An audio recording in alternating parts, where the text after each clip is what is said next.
Hey there, welcome to Ditch and Debt. My name is Menji, and we are on a quest to figure out what dropshipping is and trying to figure out all these answers to our questions. In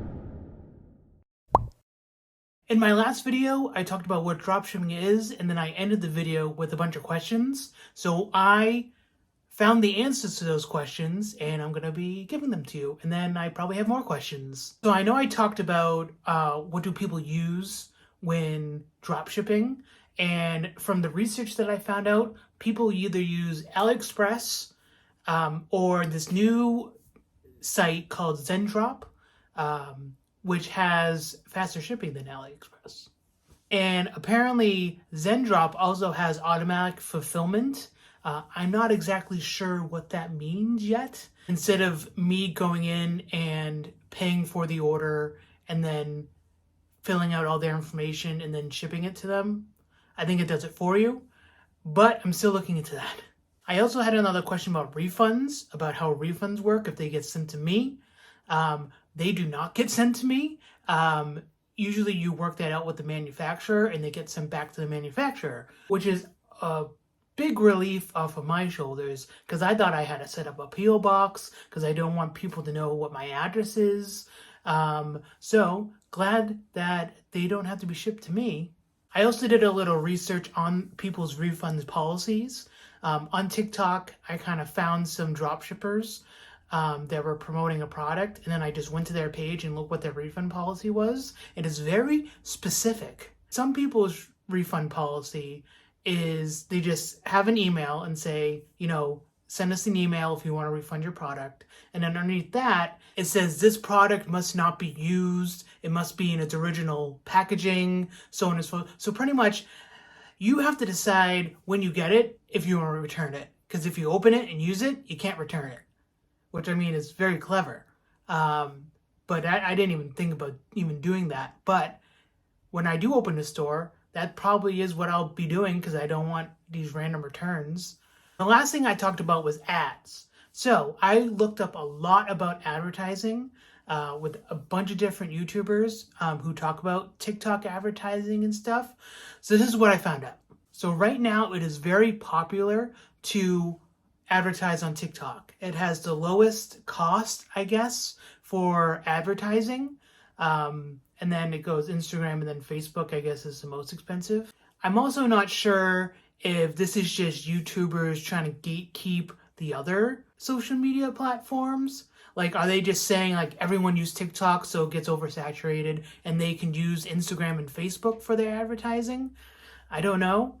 The way that I think about it is the people who use those social media platforms. So pretty much anyone over like 55 is using Facebook, and maybe like a little bit under that.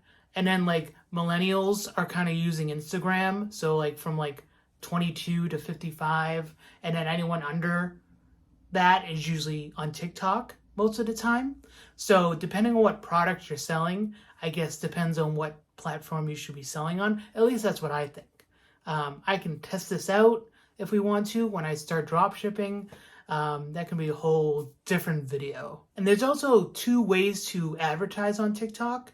There is using the ad system, and then there's also using TikTok organically.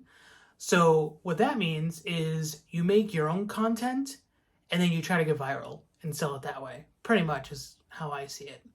Most people, when they're talking about organically selling on TikTok, they say that you need to make like 3 to 6 videos a day for like 2 weeks in order to see results.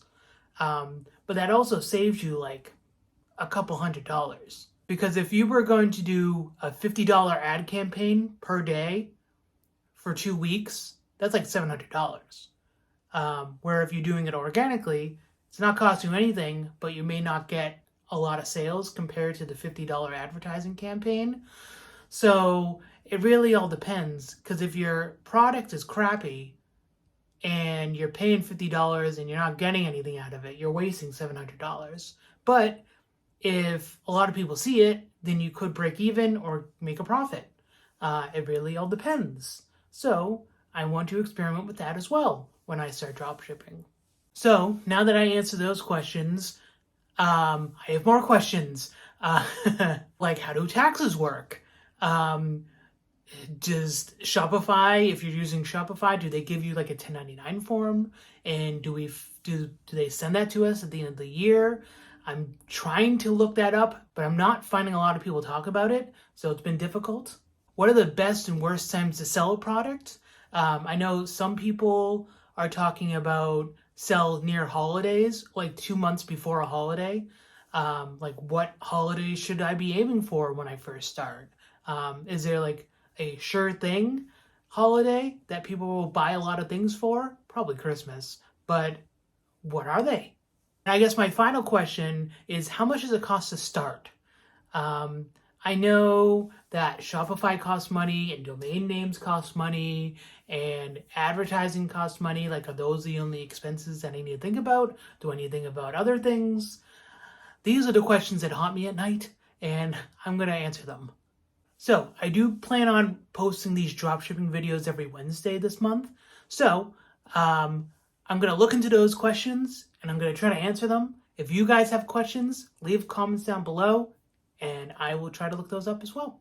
Thank you for watching today's video. Make sure you like the button if you like this video or like the topic of the video. And don't forget to subscribe. Let's ditch some debt.